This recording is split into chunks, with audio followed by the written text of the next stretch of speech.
Hello dear student, कैसे हैं आप सभी। आशा करता हूं आप सब बहुत अच्छे होंगे। मैं सुमित अरोड़ा पीडब्ल्यू में आप सभी का बहुत बहुत स्वागत करता हूं। डियर स्टूडेंट, आपको पता है हर हफ्ते हम लोग उत्तर प्रदेश करंट अफेयर को देखने का प्रयास करते हैं। आज तो विशेष रूप से मैं एक सेगमेंट के ऊपर विशेष रूप से आप बात करूंगा उत्तर प्रदेश के एजुकेशन सिस्टम पर। कौन सी ऐसी गवर्नमेंट योजनाएं चल रही हैं जो वाकई एजुकेशन के लिए बहुत इंपॉर्टेंट है। इस बार का भी अगर पेपर देखें तो एजुकेशन से उठा करके आपसे मेंस लेवल पर भी क्वेश्चन पूछा गया है। इवन प्रीलिम्स पर भी संभावना बनी रहती है कि आपसे क्वेश्चंस पूछे जा सकते हैं। तो चलिए फिलहाल स्टार्ट करते हैं आज के सेशन को। That is very very important session. पूरी एजुकेशन की न्यूज़ को हम देखेंगे, कौन सी योजनाएं हैं सारी को हम देखने का प्रयास करेंगे। तो आप प्लीज़ इसकी पीडीएफ को टेलीग्राम से जरूर डाउनलोड कर लें, इसको जरूर अपने पास रख लें। हाँ, आगे अब जो हमारे सेशन आएंगे, जो भी लेटेस्ट डेवलपमेंट होगा इसी के आगे उसको जोड़ते चले जाइएगा। आपको पूरी एजुकेशन के बारे में, योजनाओं के बारे में उत्तर प्रदेश सरकार की पता चल जाएगा। तो चलिए फिलहाल स्टार्ट करते हैं, देखते हैं उत्तर प्रदेश एजुकेशन सिस्टम को। Education system in Uttar Pradesh, तो यहां पे हम देखेंगे फिलहाल भविष्य है ये अपने आप उत्तर प्रदेश का। देखते हैं पहले कौन सी है हमारे सामने। तो सबसे पहले जो हमारे सामने आ रही है दैट इज, इस बार के मेंस पेपर में भी ये आपसे पूछा गया था ऑपरेशन कायाकल्प के बारे में। और ऑपरेशन कायाकल्प को हमने प्रॉपरली यूज भी किया था अपने प्रीवियस सेगमेंट्स में। प्रॉपरली इसके बारे में हम लोगों ने विस्तृत डिस्कशन भी किया था ऑपरेशन कायाकल्प को लेकर के। तो सबसे पहले जो आपके लिए न्यूज आ रही है दैट इज ऑपरेशन कायाकल्प। तो क्या है ऑपरेशन कायाकल्प, तो सबसे पहले देख लेते हैं। मेनली किसके ऊपर फोकस कर रहा है? गांव स्तर पर विकास कार्यों के लिए जारी होगा एकीकृत शासनादेश। लेवल वाइज लर्निंग के तहत परिषदीय विद्यालयों के बदलेंगे हालात। सबसे इंपॉर्टेंट चीज है कब इसको स्टार्ट किया गया था। तो ऑपरेशन कायाकल्प जो स्टार्ट किया गया है वो बेसिकली 2019 में इसको स्टार्ट किया गया था। क्या है इसकी विशेषताएं, तो आप यहां पर देख सकते हो। दैट इज प्राइमरी और सेकेंडरी लेवल के स्कूल्स को यहां पर बेसिकली फोकस किया जा रहा है। सीधी सी बात मान सकते हैं, प्राइमरी और सेकेंडरी लेवल पर। तो क्या है, Uttar Pradesh government said that technology based. सबसे इंपॉर्टेंट चीज क्या है, आज जितनी भी एजुकेशन सिस्टम को आज हम देखने का प्रयास करेंगे, गवर्नमेंट उसमें टेक्नोलॉजी को लगातार लाने का प्रयास कर रही है। और टेक्नोलॉजी का एक बहुत विस्तृत आयाम आपको एजुकेशन सिस्टम में उत्तर प्रदेश में देखने को अब मिलेगा। एग्रीकल्चर के हिसाब से कैसे ई गवर्नेंस, कैसे आपका टेक्नोलॉजी यूज की जा रही है आपके एग्रीकल्चर सिस्टम में, उसी प्रकार से एजुकेशन सिस्टम में कैसे टेक्नोलॉजी को यूज करके दूरस्थ प्रोग्राम्स को चलाया जा रहा है। मतलब दूरस्थ प्रोग्राम का मतलब गांव के दूर दराज सेक्टर में कोई स्कूल चल रहा है और वहां किस प्रकार से कंप्यूटर और लैपटॉप के माध्यम से एक शिक्षक जो है नगर से बाकायदा उनको टीच कर रहा है, इस तक को भी हम देखने का प्रयास करेंगे। तो फिलहाल उत्तर प्रदेश सरकार ने क्या कहा है, राज्य में संचालित स्कूली शिक्षा की गुणवत्ता में सुधार के लिए ऑपरेशन कायाकल्प को स्टार्ट किया गया है। ऑपरेशन कायाकल्प क्या है? स्कूली शिक्षा बोले तो प्राइमरी और सेकेंडरी लेवल पर बेस करती है और यह सबसे बड़ा आधार स्तंभ होता है किसी भी व्यक्ति के जीवन के गुणवत्ता को सुधारने के लिए। आप अगर अपने फोर्थ पेपर को भी देखेंगे तो वहां स्कूलों के योगदान के, एक बच्चे के किस प्रकार विकास में योगदान को देखा जाता है, हम फोर्थ पेपर में भी देखते हैं। अब आप यहां पर देख सकते हो स्कूली शिक्षा की गुणवत्ता में सुधार किया जाएगा। यह अगर मजबूत रहे तो बहुत इंपॉर्टेंट है। मैं आपको एक बेसिक सी बात बताता हूं। मैं आपको बिहार मॉडल और यूपी मॉडल के बारे में अगर बताऊं तो बिहार में, जैसे हम लोग यूपी से हैं, तो यूपी की अगर हम बात करें तो यूपी में जब हाई स्कूल के बाद जब बच्चा 11th-12th में जाता है तो उसके पास दो स्ट्रीम होती है। या तो वो साइंस स्ट्रीम को ले सकता है या तो वो मैथमेटिक्स के साथ जाकर के पेपर को अपीयर कर सकता है। लेकिन बिहार में दोनों चीजें रहती हैं। इसका मतलब उन्हें बायोलॉजी भी पढ़नी पड़ती है, उन्हें मैथमेटिक्स भी पढ़नी पड़ती है, इसीलिए लेवल आगे हो जाता है। उत्तर प्रदेश को भी इसमें फोकस करना चाहिए कि हाँ ठीक है, आप साइंस स्ट्रीम से पढ़ें या मैथमेटिक्स से, लेकिन बेसिक कम से कम होना ही चाहिए। बेसिक जीव विज्ञान का भी ज्ञान होना चाहिए, बेसिक मैथमेटिक्स का भी ज्ञान होना चाहिए। लेकिन उत्तर प्रदेश में सेगमेंट अलग है, विज्ञान अलग तरीके से चल रहा है, मैथमेटिक्स अलग अलग चल रहा है, तो ये चीज नहीं होनी चाहिए। तो स्कूली शिक्षा में क्या करना है, पारंपरिक शिक्षण विधियों के साथ साथ तकनीक को जोड़ दिया जाएगा। क्या जोड़ दिया जाएगा? तकनीक। तकनीकी बोले तो प्रौद्योगिकी आधारित शिक्षा का इसमें उपयोग किया जाएगा। किस किस को फोकस किया जाएगा, तो प्राइमरी एजुकेशन और सेकेंडरी एजुकेशन को मेनली फोकस किया जा रहा है। Will be converted into smart school. Smart school का मतलब जैसे मैं आपको इस बोर्ड में पढ़ा रहा हूं, विजुअल्स के माध्यम से पढ़ाता हूं, ऐसे ही बच्चों को भी विजुअल्स दिखाए जाएंगे, कार्टून आर्टून्स दिखा करके उनको हर चीज सिखा दी जाएगी। तो स्मार्ट स्कूल में उनको तब्दील किया जाएगा। विजुअलाइजेशन, पिक्चर हमेशा याद रहती है, लेकिन जब हम कोई इंसान लेक्चर देता है वो याद नहीं होता है। पिक्चर इसलिए याद हो जाती है क्योंकि वहाँ पे विजुअल्स होते हैं, और टेक्नोलॉजी का सबसे बड़ा फोकस क्या है, विजुअल्स आधारित शिक्षा को प्रमोट करना। Smart school with the objective of continuously improving the education facilities in the state. केवल और केवल शिक्षण सुविधाओं में तो मजबूती लाई ही जाएगी, स्मार्ट स्कूल में कन्वर्ट किया जाएगा, बल्कि अवसंरचना तक को भी सुधारा जाएगा। और क्या है इसका हम देखते हैं फिलहाल। अगर देखें इसके तहत तो लगभग 30,000 सेकेंडरी स्कूलों को इक्विप्ड किया गया है, स्मार्ट क्लासरूम में कन्वर्ट किया गया है। मतलब वहां पर इसी प्रकार से बोर्ड लगाए गए हैं, प्लेइंग ग्राउंड्स बनाए गए हैं। Why playing grounds? हमारे आदरणीय प्रधानमंत्री जी एक बार दिल्ली के स्कूल में गए, और दिल्ली के स्कूल में जाकर के वो पूछते हैं बच्चों से, अच्छा बताओ तुम में से कौन धूप में खेलता है, धूप में खेलना पसंद करता है? किसी ने हाथ नहीं उठाया। इवन प्रेयर भी जो हुआ करती थी वो भी बाकायदा क्या हुआ करता था, बिल्कुल सराउंडिंग एरिया में हुआ करता था, बिल्कुल इनक्लोज एरिया में हुआ करता था। प्रधानमंत्री जी बहुत चिंतित हुए थे। धूप में देखिए एक नेचुरल ताकत होती है, विटामिन डी मिलता है, इसीलिए प्रोजेक्ट धूप को चलाया था आदरणीय प्रधानमंत्री जी ने। किस लिए? ताकि बच्चे जो हैं वो जाएं और जाकर के कम से कम आधा घंटा एक्स्ट्रा करिकुलर एक्टिविटीज के रूप में बाहर जाकर के खेलें, ग्राउंड्स में खेलें। इसीलिए प्लेइंग ग्राउंड सबसे इंपॉर्टेंट है, और आपको मालूम है खेलों को सबसे ज्यादा प्रमोट किया जा रहा है, और जब तक प्लेइंग ग्राउंड्स नहीं होंगे तो कैसे बनेगी। प्रॉपर टॉयलेट्स, तो सैनिटेशन प्रोग्राम वैसे भी चल रहा है स्वच्छ भारत मिशन के तहत। लाइब्रेरीज, अच्छा ये टॉयलेट्स जो देख रहे हैं इसके कारण हमारी जो बहनें हुआ करती हैं, छोटी बच्चियां जो हुआ करती हैं, ये बाकायदा इनका इनरोलमेंट नहीं करते हैं बाकायदा घर वाले स्कूलों में, क्योंकि टॉयलेट्स की प्रॉपर फैसिलिटीज़ नहीं होती है। तो इसीलिए प्रॉपर टॉयलेट्स भी हैं। लाइब्रेरीज को प्रमोट किया जा रहा है। सबसे इंपॉर्टेंट चीज़ क्या है, दैट इज कंप्यूटर लैबोरेटरीज, तो कंप्यूटर को प्रमोट किया जाएगा। इवन इसके अलावा आर्ट रूम और जितनी भी मॉडर्न फैसिलिटीज़ है उसको यहाँ पर प्रमोट किया जा रहा है।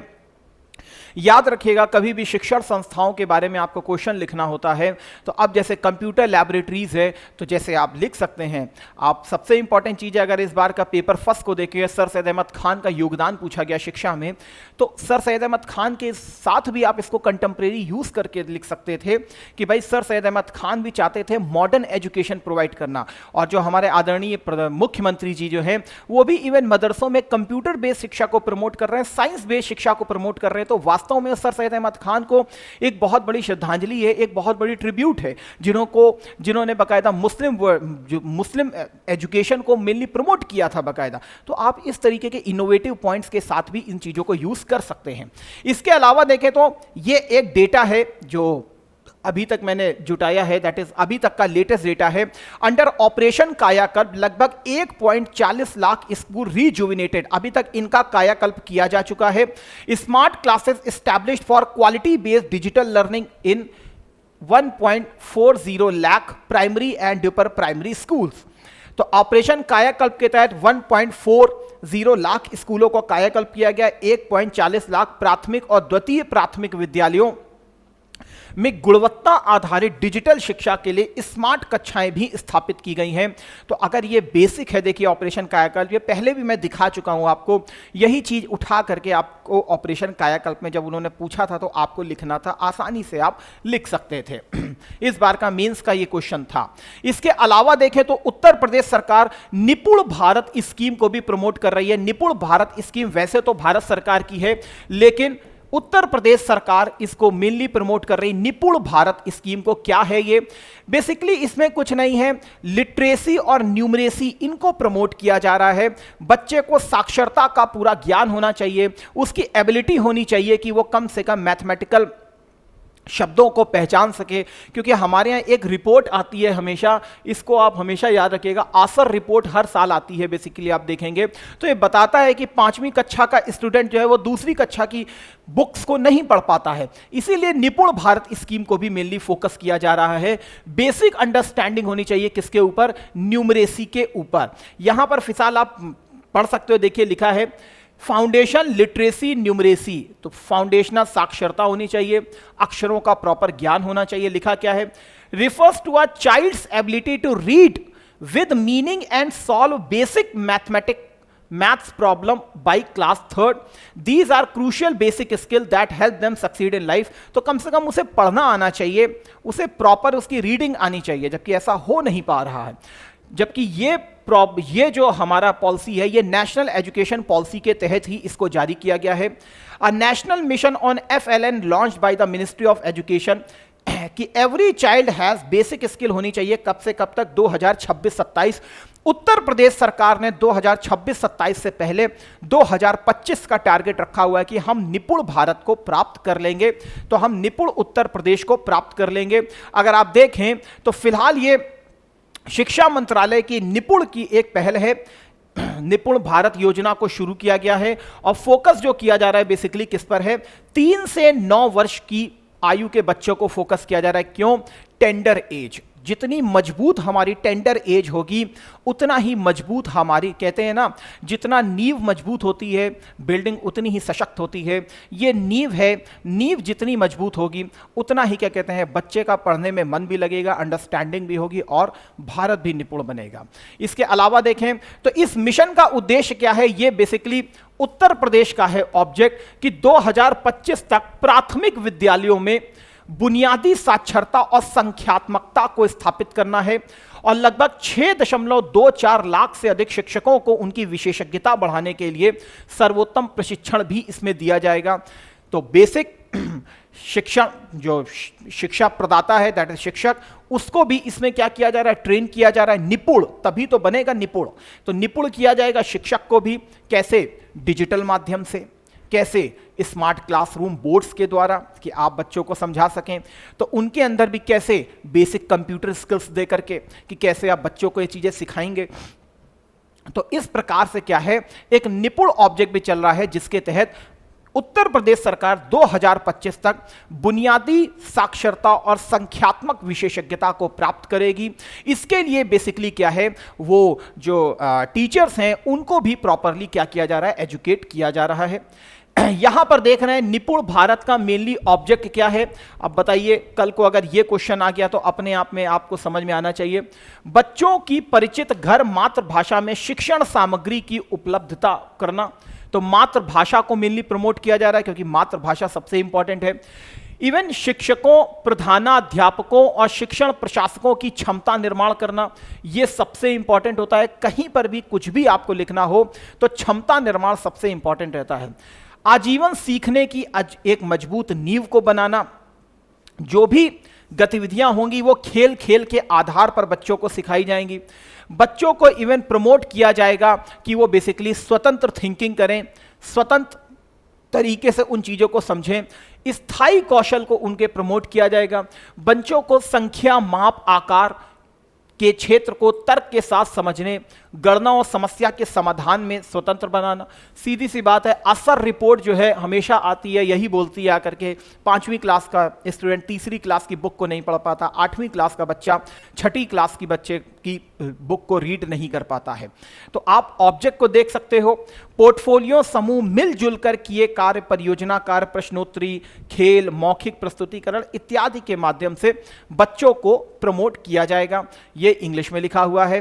To ensure inclusive classroom environment by incorporation play discovery activity based. बस मैं सीधी सी बात कहूंगा, यदि भारत को विश्वगुरु बनना है, यदि एक अच्छे भारत की तरफ हमें जाना है, एक वाकई सुशासन को प्राप्त करना है, एक वाकई स्वच्छ भारत प्राप्त करना है, तो बच्चे को इन एक्टिविटीज से हमें स्कूल से ही जोड़ना पड़ेगा। क्योंकि जैसा वो लगातार स्कूल में सीखता चला जाएगा, वो अपने सराउंडिंग्स में भी उन्हीं चीजों को प्रेरित करता चला जाएगा। जैसा टीचर बच्चे को प्रेरित करेगा कि नहीं आप अपने आसपास सफाई रखा करिए, हमेशा पेड़ पौधों को आप क्या कहते हैं लगाया करिए। तो इस प्रकार से जो है बच्चा भी हमेशा क्या कहते हैं इन्हीं गतिविधियों की तरफ जाएगा। और यदि फिर स्कूल में आकर के फिर केवल और केवल फिर बैठ करके गप्पे मार करके अगर टीचर को जाना ही है तो फिर बच्चा भी इसी तरीके से फिर हो जाएगा। इसीलिए सरकार आज बायोमेट्रिक सिस्टम को लगा रही है और बायोमेट्रिक के आधार पर टीचरों की विषय उसको भी सुनिश्चित कर रही है और बच्चों के लिए भी अब ये चीज़ें मैंडेटरी होने वाली हैं, अभी हम देखेंगे। तो फिलहाल आप यहाँ पे पढ़ सकते हो, इंग्लिश में भी आपके सामने लिखा हुआ है वही चीज़ की क्या क्या करने का ऑब्जेक्ट है। एक फ्री अंडरस्टैंडिंग को बढ़ावा देना, फ्री थिंकिंग को प्रमोट करना, चिल्ड्रन को मोटिवेट करना और उसकी जो राइटिंग स्किल है, कॉम्प्रिहेंसिव स्किल है, इन सबको भी प्रमोट करना और खेल खेल के गतिविधियों के माध्यम से ही उसकी एजुकेशन को भी प्रमोट करना। ठीक है, नेक्स्ट। इसके बाद हम अगर देखें तो यही निपुण भारत के साथ ही इसका एक दूसरा प्रोग्राम चल रहा है जिसको कहते हैं that is Diksha. This one is a Diksha app. ये दीक्षा ऐप क्या है? इसके द्वारा टीचर को भी प्रशिक्षित किया जाएगा कि भैया कैसे तुम निपुण भारत बनाओगे। बच्चा टेंडर स्टेज पे है, उसको कैसे तुम क्या कहते हैं मजबूत बनाओगे। तो दीक्षा कार्यक्रम भी चल रहा है। अगर आप देखें तो व्हाट इज अ दीक्षा कार्यक्रम? दीक्षा कार्यक्रम और कुछ नहीं है, मैंने अभी आपको बताया। दूरस्थ क्षेत्रों में क्या वाकई बच्चे को एजुकेशन मिल पा रही है और जो मिल पा रही है क्या वो गुणवत्ता आधारित है? नहीं है। तो सरकार इस प्रकार का कोई प्रोग्राम कर रही है कि बच्चों को भेजा जाएगा स्कूलों में और इस प्रकार से टैबलेट, लैपटॉप्स के माध्यम से अगर आप देखें तो ये इस प्रकार से बना हुआ है। लैपटॉप्स, टैबलेट के माध्यम से देख रहे हैं, कुछ बच्चे बैठे हुए हैं जो लगातार मैडम से सीख रहे हैं, सर से सीख रहे हैं और कैसे बताया जा रहा है उनको डिजिटली माध्यमों से प्रमोट किया जा रहा है। That is a Diksha app. This one is a Diksha. तो दीक्षा फर्स्ट क्लास से लेके 12th क्लास तक के स्टूडेंट को फोकस कर रही है और लर्निंग एबिलिटीज को बढ़ाया जा रहा है। आप बताइए, इस प्रकार से कोई मेट्रोपॉलिटन सिटीज में बैठ करके कोई टीचर इस प्रकार से अगर बच्चों को यहां पर पढ़ाता है तो ऑब्वियस सी बात है कि बच्चों की स्थिति बहुत अच्छी होगी, क्योंकि यहां पर जो इंटरेक्टिव मोड को प्रमोट किया जा रहा है, जो सिखाया भी जा रहा हो, खेल खेल के माध्यम से सिखाया जा रहा है। तो this one is a remote education. इसके अलावा देखें तो और क्या हो रहा है। इसके अलावा अगर हम देखें तो उत्तर प्रदेश सरकार टैबलेट्स को भी दे रही है, इवन स्मार्टफोन्स को भी दिए जा रहे हैं बच्चों को। एक यहां पर नाम लिखा है विद्या समीक्षा केंद्र। ये इंपॉर्टेंट है क्योंकि हर चीज की समीक्षा होनी जरूरी होती है और इसको जनवरी 2023 में अभी स्टार्ट किया गया है। दैट इज विद्या समीक्षा केंद्र। क्या वाकई जो विद्या प्रोवाइड की जा रही है उसका एक्चुअल में आउटपुट क्या आ रहा है? तो अब इसमें आउटपुट को भी देखा जाएगा, तभी तो अकाउंटेबिलिटी को भी फिक्स किया जाएगा। केवल पढ़ाते ही रहोगे, उसकी अगर समीक्षा नहीं होगी तो वाकई क्या मालूम चल पाएगा कोई आउटपुट क्या है? तो विद्या समीक्षा केंद्र में क्या किया जा रहा है, जो कि अभी 2023 में इसको स्टार्ट किया गया है। अगर आप देखें तो राष्ट्रीय डिजिटल शिक्षा आर्किटेक्चर वास्तुकला के तहत शिक्षा मंत्रालय ने राज्यों में विद्या समीक्षा केंद्रों की स्थापना पर जोर दी है। किस लिए? बेसिकली ये क्या है? ये आर्टिफिशियल इंटेलिजेंस और मशीन लर्निंग के आधार पर आधारित है, जो कि देखेगा कि एजुकेशन सिस्टम किस प्रकार से वर्क कर रहा है और वाकई जो चीजें दी जा रही हैं उसका आउटकम क्या आ रहा है, उसका परिणाम क्या आ रहा है। शिक्षा प्रणाली की समग्र निगरानी को बढ़ाने और इस प्रकार सीखने के परिणामों में सुधार करने के लिए आर्टिफिशियल इंटेलिजेंस और मशीन लर्निंग आधारित एक पूरा समग्र ये सिस्टम है, जिसको विद्या समीक्षा केंद्रों के माध्यम से देखा जाएगा कि वास्तव में शिक्षा प्रणाली किस प्रकार गुणवत्ता की तरफ बढ़ रही है। तो एक विद्या समीक्षा केंद्र को भी आप लिख सकते हैं। समग्र शिक्षा के दायरे में विभिन्न परियोजनाओं, गतिविधियों की वास्तविक समय पर निगरानी की जाती है। तो मतलब देखिए, जब तक ऑडिट नहीं होगा किसी भी चीज का, जब तक मूल्यांकन नहीं होगा, तब तक हमें यही नहीं पता चल पाएगा कि वास्तव में वो योजना अपने उद्देश्य को प्राप्त कर पा रही है या नहीं कर पा रही है। इसीलिए विद्या समीक्षा केंद्रों के माध्यम से लगातार सरकार जो है आउटपुट को देखने का प्रयास करेगी। क्या परिणाम क्या जा रहा है, सीखने का परिणाम क्या हो रहा है, कहीं ड्रॉप आउट्स तो नहीं हो रहे हैं। अगर ड्रॉप आउट्स का मतलब है बच्चा जो है बीच क्लास में ही 20 सेशन में ही स्कूल को छोड़ छाड़ करके अपने घर में बैठ गया कि नहीं अब मुझे पढ़ाई नहीं करनी है, तो ड्रॉप आउट्स के ऊपर भी फोकस किया जाएगा। इवन शिक्षकों और स्कूलों द्वारा आवश्यक समर्थन आदि सहित नामांकित छात्रों पर भी नजर रखी जाएगी। सीधी सी बात है, to keep track of enrolled students, जिन्होंने भी इनरोल किया है, जो भी पढ़ रहे हैं, उनको देखा जाएगा कि आउटकम क्या आ रहा है, ड्रॉप आउट्स क्या चल रहा है, support required by the teachers and schools, किस प्रकार का वो सपोर्ट करते हैं। अभी के आपको मैं एक घटना बताऊं, उत्तर प्रदेश की मैं आपको घटना बता रहा हूं। डिस्ट्रिक्ट में स्किप कर रहा हूं दिमाग से, लेकिन मैं पढ़ रहा था उनके बारे में, कल ही की न्यूज़ थी बाकायदा, अगर आप देखें तो। एक टीचर है बाकायदा, वो गाँव में प्राथमिक पाठशाला में पढ़ाते हैं और बच्चों को लगातार प्रेरित भी करते हैं कि वो डेली डेली स्कूल आएं। लेकिन कुछ बच्चे जो हैं लगातार 4-5 दिन से स्कूल नहीं आ रहे थे। उन्होंने क्या किया, उन्होंने सभी बच्चों को लिया कि चलो भाई अब आज से यहाँ से पाठशाला ली। उन्होंने अपनी पूरी सभी बच्चों को लिया और उनको ले करके जो बच्चे स्कूल नहीं आ रहे थे, जिनके माता पिता उनको स्कूल नहीं भेज रहे थे, वो उन्हीं के घर के बाहर चले गए और वहीं बाहर उन्होंने बाकायदा बोर्ड लगा दिया और वहीं पर सभी बच्चों को बैठा दिया और वहीं पर पढ़ाना स्टार्ट कर दिया। That is the innovative mindset. Hats off, ऐसे टीचर को मैं सैल्यूट करता हूं। वाकई में यही इंसान है जो वाकई क्या कहते हैं अलख जगाएंगे एजुकेशन की। ये वास्तव में वो इंसान है जिनको गवर्नमेंट के द्वारा वास्तव में पुरस्कृत किया जाना चाहिए। ये वास्तव में वो इंसान है जो वाकई एजुकेशन को, ऐसा जो कहते हैं ना कि गुरु और गोविंद दो खड़े काके लागू पाए, ये वाकई में इसी प्रकार के गुरु हैं जो वास्तव में चाहते हैं कि बच्चा जो है, हमारा गांव जो है वो पूरी तरीके से एजुकेट हो। बताइए, 4-5 बच्चे लगातार स्कूल नहीं आ रहे थे, वो 4-5 दिन बाद पूरे स्कूल को लेकर के उन्हीं के घर के बाहर चले गए और घर के बाहर ही बाकायदा पाठशाला उन्होंने लगा दी। अब क्या करोगे? अब मजबूरन है कि टीचर का भी अपना सम्मान है, मजबूरन है पेरेंट्स को भी इस प्रकार की क्या होगी, एक शर्म आएगी और वो वास्तव में क्या कहते हैं अपने बच्चे को भेजेंगे स्कूल में। होगा ही ये चीज। This one is a innovative mindset. किसी को उन्होंने बुरा भला नहीं किया, किसी को उन्होंने कुछ भी नहीं कहा, बस बच्चों को लेकर के वहां पहुंच गए और पढ़ाना स्टार्ट कर दिया। पढ़ाई बहुत इंपॉर्टेंट है। इसी सेगमेंट को हमको पता चलेगा, एसडीजी गोल अगर हमें प्राप्त करने हैं तो वास्तविक शिक्षा अगर प्राप्त नहीं हुई तो वाकई एसडीजी गोल भी नहीं प्राप्त हो सकते हैं। तो इसीलिए मैं आपको बोल रहा हूं, ऐसे आपको इनोवेटिव पॉइंट केस स्टडीज के बारे में थोड़ा सा दिमाग में रखना चाहिए। मैं दिखाऊंगा उनको नेक्स्ट सेशन में। इसके अलावा देखिए क्या है, इसके अलावा देखिए क्या है, इसी विद्या समीक्षा केंद्रों के तहत, इसी विद्या समीक्षा केंद्रों के तहत एक ऐसा स्कूल पारिस्थितिक तंत्र का निर्माण किया जा रहा है जिसमें शिकायत निवारण तंत्र की भी डेस्क को स्थापित किया जा रहा है कि अगर कोई वास्तव में कोई प्रॉब्लम आ रही है तो आप उसकी यहां पर समीक्षा के लिए बाकायदा आप मैकेनिज्म को प्रमोट किया गया है।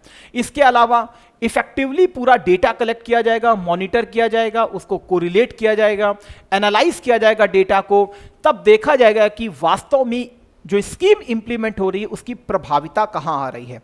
किसी भी चीज का मूल्यांकन, किसी भी चीज का प्रभावी कार्यान्वयन उसके मूल्यांकन के बगैर अधूरा रहता है। इसीलिए विद्या समीक्षा केंद्रों के माध्यम से लगातार टेक्नोलॉजी के आधार पर, रियल टाइम आधार पर, रियल टाइम बेसिस पर उसको पूरी तरीके से मॉनिटर किया जा रहा है कि वास्तविक आउटकम क्या है। डेटा जो भी प्राप्त होगा उसको एकत्र किया जाएगा, निगरानी की जाएगी और कोरिलेट किया जाएगा, विश्लेषण किया जाएगा। उसके आधार पर देखा जाएगा कि योजनाएं किस प्रकार से लागू हो रही, कैसे उसको मॉडिफाई किया जा सकता है। इसके अलावा हम देखें, उत्तर प्रदेश के सीएम योगी आदित्यनाथ जी के द्वारा एक और कार्यक्रम को लागू किया गया है एजुकेशन के सिस्टम में। देखिए, ड्रॉप आउट्स वैसे बहुत ज्यादा होते हैं, याद रखिएगा, जब टीचर इंटरेक्टिव मोड में नहीं पढ़ाएगा। अभी यही मैंने आपको बताया कि वो जो टीचर है वो एक्चुअल में उसने क्या किया, वो बाहर ले जा करके उन 4-5 बच्चों के घर के बाहर उन्होंने बाकायदा पाठशाला लगा दी। अगर वास्तव में ये तो एक इंसान है जो आपको दिख गए बाकायदा और मीडिया ने कवर कर लिया, लेकिन ऐसे कितने टीचर हैं जो बाकायदा ऐसा इनोवेटिव प्रोग्राम करते हैं? नथिंग, बहुत ही कम होंगे ऐसे टीचर। तो अब वो बेचारे 4-5 बच्चे नहीं आ रहे, दैट इज ड्रॉप आउट। अब वो अपने आप खत्म हो जाएंगे, सीधी सी बात है, अब वो एजुकेशन से दूर होते चले जाएंगे। ये होते हैं ड्रॉप आउट्स। और यही ड्रॉप आउट्स को पकड़ने के लिए, यही ड्रॉप आउट्स को फिर से मुख्यधारा की शिक्षण क्षेत्र की मुख्यधारा में लाने के लिए आदरणीय मुख्यमंत्री जी के द्वारा शारदा कार्यक्रम को मेनली फोकस किया जा रहा है। ये बहुत इंपॉर्टेंट है, याद रखिएगा, ड्रॉप आउट एक बहुत बड़ी समस्या है गांव के स्तर पर। दैट इज शारदा कार्यक्रम को प्रमोट किया जा रहा है, ड्रॉप आउट छात्रों को वापस स्कूल लाएंगे। शारदा का फुल फॉर्म क्या है? स्कूल हर दिन आए, स्कूल हर दिन आए। बाबा भी आ गए, बाबा ने कहा चलिए स्कूल, ड्रॉप आउट मैं आ गया, मतलब ड्रॉप आउट मैं तुमको आउट करने के लिए चला आया हूं। किसके थ्रू? माता शारदे के नाम पर मैं तुम्हारे साथ में आया हूं, तो मां शारदे के नाम पर आया है, दैट इज शारदा। ठीक है ना? और इसका मतलब क्या है? स्कूल हर दिन आया करो। ठीक है, क्या है ये? तो आदरणीय मुख्यमंत्री जी के द्वारा शारदा कार्यक्रम को मेनली लॉन्च किया गया है। शारदा कार्यक्रम है क्या? स्कूल हर दिन आए, स्कूल चलो अभियान मेनली फोकस किया जा रहा है। किसके लिए? विशेष रूप से बच्चों को मुफ्त और अनिवार्य शिक्षा का अधिकार। आर्टिकल 21A 86वां संविधान संशोधन 2002 आपका हो चुका है। मुफ्त और अनिवार्य शिक्षा का अधिकार 2009 में इंप्लीमेंट हुआ है, के तहत एक प्रावधान है कि 6 से 14 वर्ष के बच्चों को स्कूल से बाहर हैं उनकी पहचान की जानी चाहिए और आयु उपयुक्त कक्षाओं और विशेष प्रशिक्षण में नामांकित किया जाना चाहिए। उनके लिए विशेष रूप से उपबंध किया जा रहा है। किसके तहत? शारदा के तहत। यह शैक्षणिक अभियान जो है बेसिकली 2023-24 में स्टार्ट किया गया है। 1 अप्रैल प्रथम चरण इसका 1 अप्रैल से लेकर 15 मई तक चला है। दूसरे चरण में देखिए बच्चों की पहचान कर उनका इनरोलमेंट किया जा रहा है। दूसरे चरण में देखिए ईंट भट्ठा खदानों और मौसमी पलायन से प्रभावित परिवारों के बच्चों की पहचान की जा रही है, उनका नामांकन किया जा रहा है। इवन अटल आवासीय विद्यालय योजना की भी मैंने आपसे चर्चा की थी, जहां पर बेसिकली श्रमिकों के बच्चों के ऊपर विशेष रूप से फोकस किया जाता है और आवास भी उनको आवासीय विद्यालयों के रूप में उनकी इनरोलमेंट किया जाता है। तो शारदा कार्यक्रम को आप समझ लीजिए। 2009 के तहत उत्तर प्रदेश शासन द्वारा जिलाधिकारी के निर्देशन में शारदा कार्यक्रम संचालित किया जा रहा है। 5 से 14 वर्ष के निम्न श्रेणी के बच्चे, बेसिकली 6 से 14 साल होगा, के निम्न श्रेणी के बच्चे शामिल होंगे। ऐसे बच्चे जिन्होंने विद्यालय में कभी नामांकन नहीं किया गया है उनको प्रमोट किया जाएगा।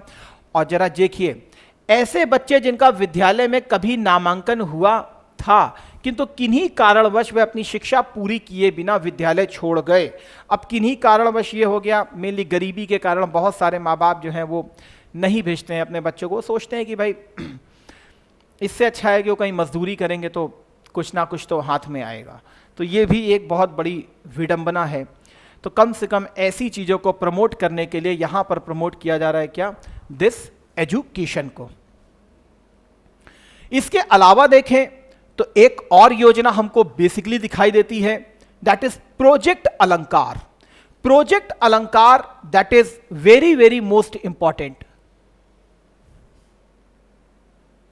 प्रोजेक्ट अलंकार को देखें, इसकी भी मैंने आपसे विशेष रूप से प्रीवियस क्लासेस में चर्चा की है। अगर प्रोजेक्ट अलंकार को देखें तो बेसिकली अगर आप देखें तो यह सबसे लेटेस्ट डेटा है जो मैं आपको प्रोवाइड कर रहा हूं अभी तक का। अलंकार परियोजना के तहत पूरे उत्तर प्रदेश में लगभग 450 संचालित हाई स्कूल और इंटरमीडिएट कॉलेजों का नवीनीकरण किया जा रहा है। वहां पर प्राइमरी स्कूल को ज्यादा फोकस कर रहे थे, यहां पर अगर हम देखें तो हाई स्कूल और इंटरमीडिएट जो स्कूल्स हैं उनके ऊपर विशेष फोकस किया जा रहा है प्रोजेक्ट अलंकार के तहत। अलंकार का मतलब ही क्या है? अलंकृत कर देना, उसके सारे इंफ्रास्ट्रक्चर को अच्छा कर देना, स्मार्ट क्लासरूम से लेके सारे जो स्कूल है उसको पूरी तरीके से प्रमोट करना। ये मैंने गवर्नमेंट ऑफ उत्तर प्रदेश की साइट से ही कट किया है।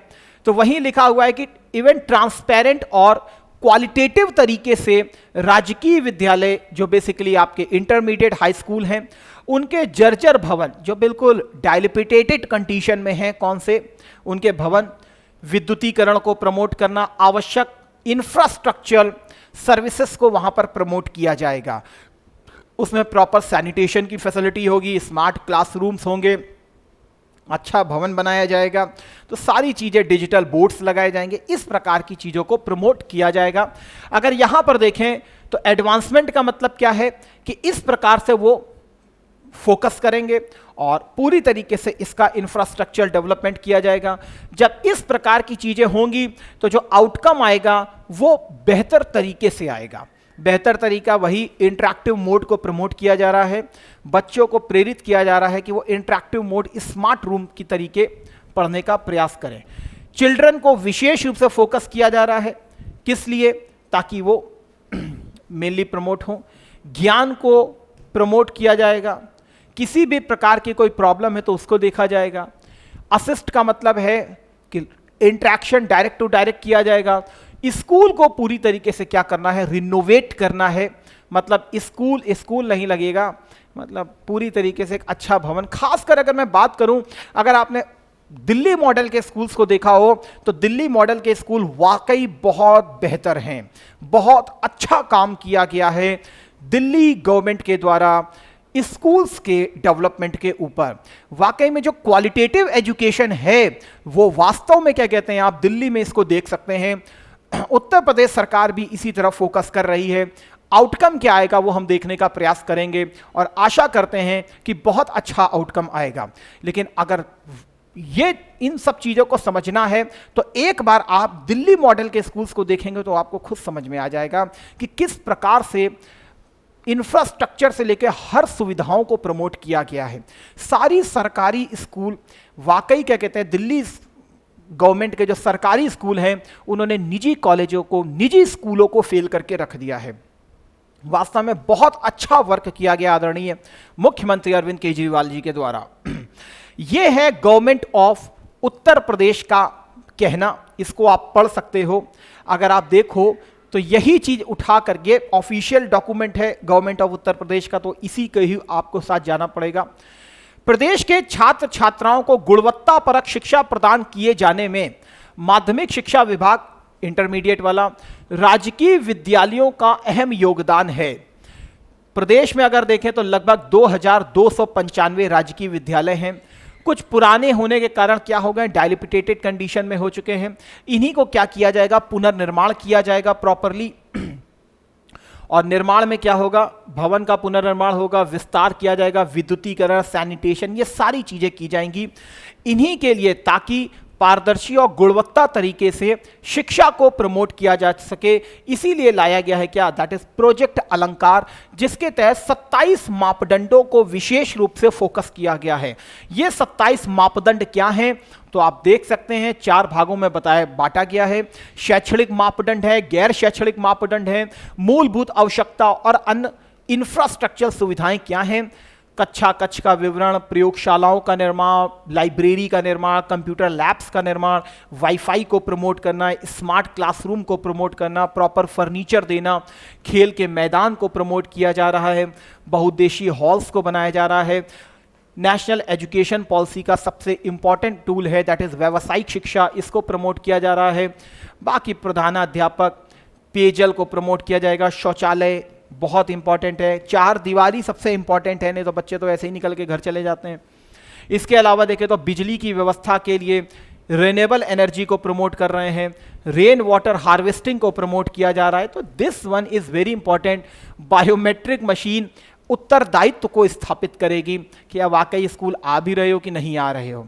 डिजिटल एंड स्मार्ट इंटरफेस किस प्रकार से, तो आदरणीय योगी आदित्यनाथ जी के द्वारा 5 पोर्टलों का निर्माण किया गया है, ताकि जो इंटरमीडिएट की एजुकेशन है उसको और ज्यादा बेहतर कैसे बनाया जा सके।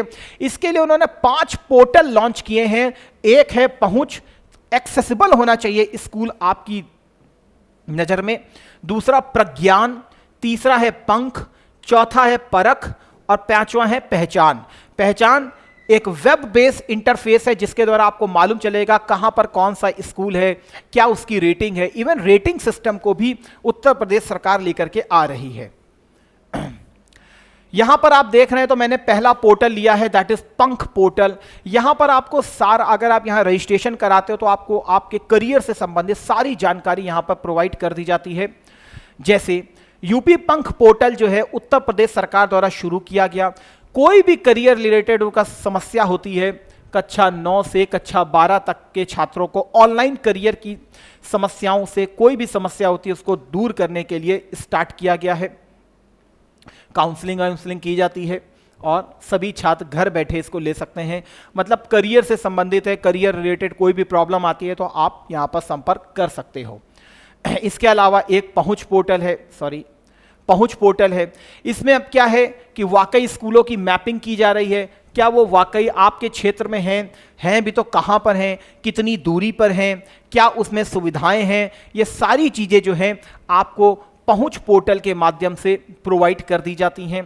तो शहर के नज़दीक कितने स्कूल हैं, नया स्कूल बनाने के लिए कौन सी जगह उपयुक्त है, कौन सा इलाका है, तो ये पहले ही वेब बेस सारा होगा। अगर किसी को स्थापना भी करनी होगी स्कूल की तो उसके लिए लैंड की भी यहाँ पर समुचित पहुंच हो जाएगी। इसके अलावा प्रज्ञान को देखें तो यहाँ पर ज्ञान प्रोवाइड किया जाएगा। सीधी सी बात है, लाइब्रेरी का ऐप है, आपको हर किताबें यहाँ मिल जाएंगी। किसी भी प्रकार का उद्यमिता अगर आपके अंदर विकसित किया जाएगा तो उसकी आपको जानकारी दी जाएगी। मतलब स्किल बेस्ड शिक्षा को यहाँ पर प्रमोट किया जाएगा। तो ई पुस्तकें आपको प्रोवाइड कर दी जाएंगी। उसके अलावा प्रतियोगी परीक्षाओं, उद्यमिता, स्टार्टअप, यूपी लाइब्रेरी नेटवर्क, ये सारी की सारी आपको चीज़ें यहीं पर प्राप्त हो जाएंगी प्रज्ञान के माध्यम से। इसके अलावा देखें तो परख का मतलब क्या है, कम से कम ये देखा जाएगा कि किसी सरकारी विद्यालय में क्या क्या संसाधन उपलब्ध हैं, विद्यालयों में होने वाली गतिविधियों की सारी जानकारी, सुपरविजन, वहाँ पे क्या प्रॉब्लम्स हैं, इन सब चीज़ों को देखी जाएगा। वहाँ का इंफ्रास्ट्रक्चर कैसा है, क्या वो वाकई एक यूनिसेफ के पैरामीटर के अनुकूल है भी या नहीं है, सब चीज़ों की यहाँ पर फोकस किया जाएगा। भौतिक संसाधनों, इन सब चीज़ों को देखा जाएगा। कितना वहाँ पर स्टाफ है, कितने वहाँ पर शिक्षक हैं, ये सारी चीज़ें ऑनलाइन निगरानी ही से संभव हो सकेगी। अभी पढ़ करके आए थे ना परीक्षा समीक्षा केंद्रों की, तो वो केंद्र इन सब चीज़ों को देखेंगे बाकायदा। इसके अलावा पहचान में देखा जाएगा कि कौन कौन से स्कूल हैं, कितने मान्यता प्राप्त स्कूल हैं, कौन कौन से सहायता प्राप्त स्कूल हैं, तो पहचान यहां पर की जाएगी। इसके अलावा देखें तो फिलहाल मैंने आपको यहां पर यह भी बताया है कि भाई इसके अलावा गर्ल्स के लिए कुछ एक्स्ट्रा एफर्ट्स किया जा रहा है ताकि जो हमारी बहनें हैं उनको सेल्फ डिफेंस की भी एजुकेशन दी जा रही है कि कभी भी कोई ऐसी प्रोग्राम दिक्कत होती है तो रानी लक्ष्मीबाई सेल्फ डिफेंस को लेकर के प्रमोट किया जा रहा है प्रोग्राम। एक ट्रेनिंग प्रोग्राम है जिसमें लगभग 45,000 से ज़्यादा स्कूलों को प्रमोट किया जा रहा है, उससे करिकुलम में बदलाव किए जा रहे हैं।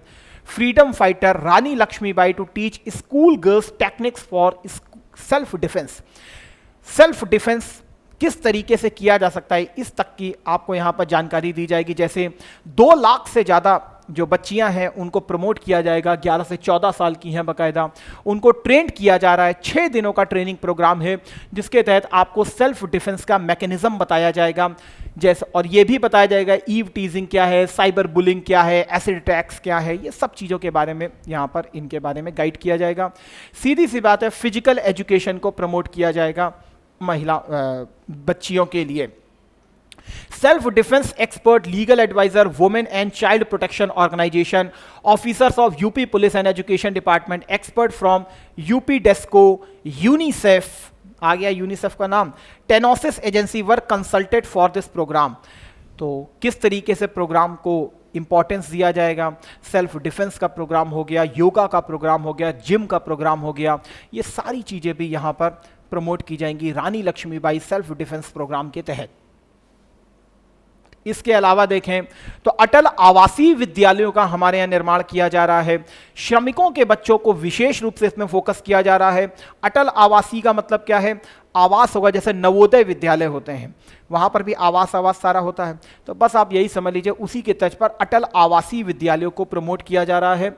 श्रम विभाग में रजिस्टर्ड श्रमिकों के बच्चों को निःशुल्क शिक्षा इत्यादि यहाँ पर प्रोवाइड की जाएगी। इसके तहत लगभग अभी तक 18 मंडलों में विद्यालयों का निर्माण किया जा चुका है। अगर देखें हम तो दिस वन इज रहना, खाना, कपड़ा, किताब, बैग, सब कुछ फ्री। इस प्रकार के अटल आवासीय विद्यालय बनेंगे जहां पर फ्री एजुकेशन मिलेगी।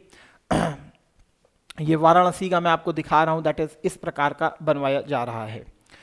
तो यही ऑपरेशन अटल रेजिडेंशियल स्कूल है, जिसको अभी तक 18 मंडलों में स्थापित किया गया है। लगभग प्री प्राइमरी से लेकर के 12वीं तक की पूरी शिक्षा की जो जिम्मेदारी है वो सरकार ले लेती है। 18 के अलावा अगर हम बात करें तो पिछले सेशन पे ही मैंने आपसे बात की थी, बाकी के जो 57 डिस्ट्रिक्ट हैं वहां पर chief minister model composite school को भी प्रमोट किया जा रहा है। और ताकि अब इसमें क्या है कि भैया Atal residential school preparation should be made to establish chief minister model composite, ये भी इसी मॉडल पे क्या होंगे, स्थापित किए जाएंगे। जैसे यहां पर मैंने आपको पिछली बार भी यही चीज बताई थी, that is chief minister model composite schools to come up in 57 district. इसके बारे में विस्तृत चर्चा मैंने पिछले वाले अपने लेक्चर में आपके साथ की भी थी। तो डेवलपमेंट है, ये पीएम श्री जो आपके सामने लिखा हुआ है, that is PM Shri schools and give necessary guidelines in this regard. तो मैंने ये ऑलरेडी आपको बताया भी था, पीएम श्री के बारे में भी हम देखेंगे, that is very very most important. ये लिखा हुआ है that is Abhyudaya composite schools scheme. तो यही चीज मैं आपको बताना चाह रहा हूं, 57 डिस्ट्रिक्ट में इसी प्रकार के अब कंपोजिट स्कूलों को बनाने का प्रयास किया जाएगा। क्या है ये, तो आप देख सकते हैं 57 जिलों में सर्व सुविधा युक्त मुख्यमंत्री मॉडल कंपोजिट विद्यालयों की स्थापना की जाएगी। इस प्रकार से सभी 75 जिलों में एक एक कंपोजिट विद्यालय को मुख्यमंत्री अभ्युदय कंपोजिट विद्यालय के रूप में और हाई बनाने का प्रयास किया जाएगा। तो आप इसका नाम लिख सकते हो। लगभग क्या क्या चीज़ें दी जाएंगी, तो बस स्मार्ट क्लासरूम होगा, लैब होगी पूरी, प्रॉपर क्या कहते हैं सिक्योरिटी अरेंजमेंट्स किए जाएंगे, मॉड्यूलर साइंस लैब्स होंगी, रोबोटिक्स मतलब एआई को भी प्रमोट किया जाएगा, मशीन लर्निंग को भी प्रमोट किया जाएगा। अब इतनी सारी योजनाएं जरूर हैं, अब आपको कम से कम नाम पता होना चाहिए। ओवरऑल अगर मैं बात करूं तो ले दे करके नाम को थोड़ा सा अपग्रेड किया जा रहा है, दिखाया जा रहा है कि बहुत सारी योजनाएं हैं, लेकिन बहुत सारी योजनाओं का ऑब्जेक्ट मोर और लेस एक ही तरफ है। कभी हाई स्कूल तक प्रमोट करते हैं तो कभी इंटर वालों को प्रमोट करते हैं। तो कम से कम हमें नाम जरूर पता होना चाहिए, थोड़ा बहुत एडवांसमेंट किया जाएगा। इसके अलावा अगर ये आज की न्यूज़ है फिलहाल, that is very very important. अब यहां पर देख रहे हैं श्रेष्ठ स्कूलों में तैनाती के लिए गुरुजी को देनी होगी परीक्षा। तो सीधी सी बात है कि अब वाकई क्या कहते हैं, अगर आपको अपना ट्रांसफर लेना है अच्छे जिलों में तो फिर आपको भी अपनी परीक्षा देनी होगी। अब कंप्यूटर आधारित मतलब शिक्षकों के प्रशिक्षण की जो बात निपुण में भी की गई है, शिक्षकों के प्रशिक्षण का अब यहां पर हो जाएगा टेस्ट। अब अगर आप टेस्ट में अच्छे आते हो तो ऑब्वियस सी बात है कि मेरिट के आधार पर आपको बेटर से बेहतर स्कूल प्रोवाइड किया जाएगा। वही लिखा हुआ है, स्कूलों में तैनाती कंप्यूटर आधारित टेस्ट के माध्यम से की जाएगी। इसका मतलब अब टीचरों को भी पढ़ना पड़ेगा। सीधी सी बात है, गवर्नमेंट अब ये चाह रही है, क्योंकि टीचर भी लगातार अपने आप को जब तक इंप्रूव नहीं करेगा तब तक बच्चों को भी एक बेटर अंडरस्टैंडिंग को प्रोवाइड नहीं कर सकता है। मेरिट के आधार पर शिक्षकों को स्कूल आवंटित करने से उनके बीच में प्रतिस्पर्धा बढ़ेगी और सभी जिलों में इस परीक्षा का आयोजन होगा। अभी सभी जिलों में खुलने वाले एक ये देखिए, ये जो सबसे इंपॉर्टेंट स्कूल खुल रहे हैं, दैट इज मुख्यमंत्री अभ्युदय कंपोजिट विद्यालय में श्रेष्ठ शिक्षकों की तैनाती से इसकी शुरुआत की जाएगी। ऑब्वियस सी बात है, अब यहां पर जब अपॉइंट होंगे तो ऑब्वियस सी बात है कि उनका लेवल जो है वो बहुत हाई होना चाहिए। उसी हिसाब से सरकार फिर आपको सुविधाएं भी देगी, कुछ ना कुछ बेनिफिट्स भी देगी। तो शिक्षकों के अंदर भी एक मोटिवेशन आएगा कि हमको भी अब पढ़ाई करनी है और अब हमको टीचर बनना है। कहाँ का? मुख्यमंत्री अभ्युदय कंपोजिट स्कूल्स का। ठीक है ना, तो इसको आप पढ़ सकते हो, दैट इज इंपॉर्टेंट। इसके अलावा अगर देखें तो नोएडा को सरकार जो है हायर एजुकेशन हब के रूप में भी तब्दील कर रही है। इतनी सी बात को जरूर याद रखिएगा, क्योंकि नोएडा इकोनॉमिक कैपिटल बन रहा है यूपी की, पश्चिमांचल की पूरी तरीके से।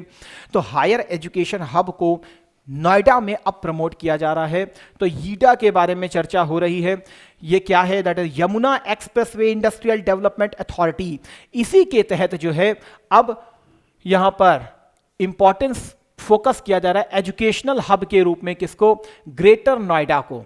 तो ये थोड़ा सा बेसिक से जरूर याद रखिएगा, क्योंकि इसका कनेक्शन जो है बहुत ज़्यादा है और इसके लिए गवर्नमेंट ऑफ यूपी जो है बैंक ऑफ बड़ौदा इनके साथ बाकायदा पूरा टाई अप भी हो रहा है। तो इसको आप यहाँ पर पढ़ सकते हो क्योंकि अपने आप में देखिए जेवर एयरपोर्ट भी खुल रहा है, तो इंटरनेशनल लेवल का यहाँ पर एजुकेशन को यहाँ पे बनाया जाएगा। और आपको मालूम है कि न्यू एजुकेशनल पॉलिसीज़ और अब हमारे यहाँ विदेशी शिक्षण भी संस्थान भी खुल रहे हैं, तो हमको भी यहाँ पर एज ए एजुकेशन हब बनाएंगे, तो फिर हम फॉरेन से भी क्या कहते हैं स्टूडेंट्स को क्या कर सकते हैं, यहाँ पर अट्रैक्ट कर सकते हैं। एजुकेशन हब एजुकेशन का भी एक बहुत बड़ा टूल होता है। हब के रूप का ही मतलब होता है कि यहाँ पर केवल और केवल सरकार नहीं, दूसरे प्राइवेट सेक्टर, विदेशी संस्थानों तक को यहाँ पर ज़मीनें उपलब्ध कराई जाएंगी। और जब ऐसा होगा तो फिर आपको मालूम है कि ग्रेटर नोएडा में अभी पहली बार क्या कहते हैं जो फेयर एग्जीबिशन अभी हाल में हुआ है, व्यापार मेला हुआ, इंटरनेशनल ट्रेड एग्जीबिशन को अभी प्रमोट किया गया था। 200 से ज़्यादा क्या कहते हैं कंट्रीज़ ने बाकायदा उसको देखा है, यहाँ पर पार्टिसिपेट भी किया है, मोटो जीपी भी यहाँ पर हुआ है। तो इसीलिए नोएडा को बहुत ज़्यादा फोकस किया जा रहा है। तो नोएडा का विकास मतलब यूपी का विकास, तो इसको आप थोड़ा थोड़ा देख सकते हैं। पीएम श्री की मैं बात कर रहा था, तो पीएम श्री और कुछ नहीं है, यहाँ पर भी क्या होगा, स्कूलों को बहुत ज़्यादा उन्नयन किया जाएगा, नई टेक्नोलॉजी से इनको लैस किया जाएगा, स्मार्ट कक्षाएं, खेल के मैदान, आधुनिक अवसंरचनाएं, इन सबको प्रमोट किया जाएगा। पीएम श्री आदरणीय प्रधानमंत्री मोदी जी का अपना फ्लैगशिप कार्यक्रम है, तो नेशनल एजुकेशन पॉलिसी 2020 से डायरेक्टली रिलेट करता है। क्या? That is PM Shri. वही लिखा हुआ है PM school for rising India, nurturing well rounded individuals equipped with 21st century skills. Skill को भी प्रमोट किया जाएगा, सीधी सी बात है। लगभग जो स्कूल्स हैं 14,500 स्कूल्स को क्या किया जाएगा, जो देश के हैं, कुछ कुछ राज्यों से इनको सिलेक्ट किया जाएगा थोड़े थोड़े, और उसको बाकायदा प्रमोट किया जाएगा पीएम श्री के लेवल पर। तो सारी की सारी यहाँ पर भी सुविधाएं रहेंगी, हर चीज़ यहाँ पर आपको प्रोवाइड की जाएगी। तो दिस वन इज़ अ नई शिक्षा नीति पर बनने वाले पीएम श्री स्कूलों से देश भर के लाखों छात्र छात्राएं लाभान्वित होंगे। इसकी मैं इसलिए आपको चर्चा बता रहा हूं क्योंकि उत्तर प्रदेश के 925 सरकारी स्कूलों का चयन किया गया है, किसमें? पीएम श्री के रूप में 925 सरकारी स्कूलों का चयन किया गया है पीएम श्री के रूप में। तो आई होप सो आप इस बात को बहुत आसानी से समझ गए होंगे। तो ये कुछ न्यूज़ थी जो कि उत्तर प्रदेश के एजुकेशन सिस्टम से संबंधित थी। बहुत सारी योजनाएं थी, तो कम से कम एक ही जगह आप लिख सकते हो, एक ही कॉपी में इसको लिख सकते हो। और अब जब आप अखबार पढ़ोगे, एजुकेशन से संबंधित अब कुछ भी आएगा तो आप इसी में ऐड करते हुए चले जाओगे, एजुकेशन वाला सेगमेंट आपका कंप्लीट हो जाएगा। तो ठीक है, इसी प्रकार से हम लोग लगातार कुछ नए इश्यूज भी लाएंगे जो आपके साथ डिस्कस करेंगे। तो इन्हीं शब्दों के साथ आज के सेशन को मैं समाप्त करता हूँ। Thank you. जय हिंद, जय भारत, वंदे मातरम।